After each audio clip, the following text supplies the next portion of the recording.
Good morning. What if I told you there is a city in the north of England that was once the wool capital of the entire world, that is home to one of the most passionate football clubs in Britain, one of the country's greatest universities, a Tudor mansion packed with 5 centuries of history, and a live album so powerful it is still considered one of the greatest rock recordings ever made? Welcome to Leeds, the beating heart of Yorkshire. Let's explore it together.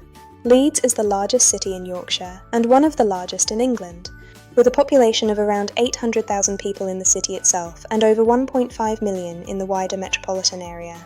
But size alone does not explain the outsized confidence and character of this city. For centuries, Leeds was defined by one product above all others: wool. The wool and textile trade made Leeds one of the wealthiest cities in Britain. Merchants from across Europe came to Leeds to buy cloth. The famous Kirkgate Market grew out of that tradition. The famous Kirkgate Market is still one of the largest covered markets in Europe today. As the Industrial Revolution transformed Britain, Leeds diversified into engineering, printing, and manufacturing. The magnificent Victorian architecture you can still see today, the Town Hall, the Corn Exchange, the Grand Arcade, was built on the wealth that industry created. Leeds knew it was important, and it built accordingly.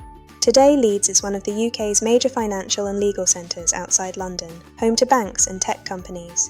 Old industrial buildings have been repurposed into restaurants, offices, and cultural spaces. In Leeds, football is not just a sport, it is an identity. And Leeds United is the club that defines the city. Leeds United was founded in 1919 and plays at Elland Road, an atmospheric and intimidating ground. The stadium holds around 37,000 fans, and the noise and passion are something you have to experience. The club's greatest era came under the legendary manager Don Revie in the 1960s and 70s. The team won the First Division title twice and reached the European Cup final. They were hard and relentless. The famous chant, "Marching On Together," is still sung at every single match. For Leeds fans, this club is who you are. On the 14th of February 1970, Valentine's Day, something extraordinary happened at the University of Leeds. Around 2,000 students crammed into the dining hall to see a 4-piece rock band from London change rock history. The band was The Who, and the concert was recorded and released later that year as Live at Leeds. It is an album that is widely considered one of the greatest live rock recordings ever made. The University of Leeds is one of the largest and most respected universities in the United Kingdom. Founded in 1904, it has grown into a world-class institution with around 40,000 students.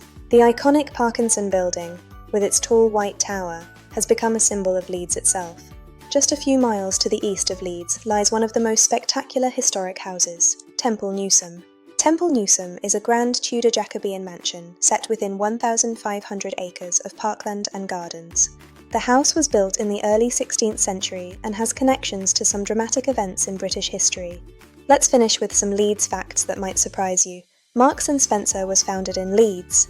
In 1884, a young Polish immigrant named Michael Marks opened a market stall in Kirkgate Market. He later partnered with Thomas Spencer, and the rest is retail history. One of Britain's most iconic stores. The first ever ready-made fish and chips in Britain were sold in Leeds in the 1860s, a strong contender for the birthplace. Leeds is home to the Royal Armouries Museum, one of the most important museums of arms and armour in the world. Around a third of Leeds's total area is green space, including Roundhay Park, one of the largest urban parks in Europe. Leeds is a city that has always known its own worth. It built empires out of wool and steel. Did you enjoy this video? Subscribe to English Made Simple for more videos about British culture. And tell me in the comments, did you know about Leeds before this? See you next time.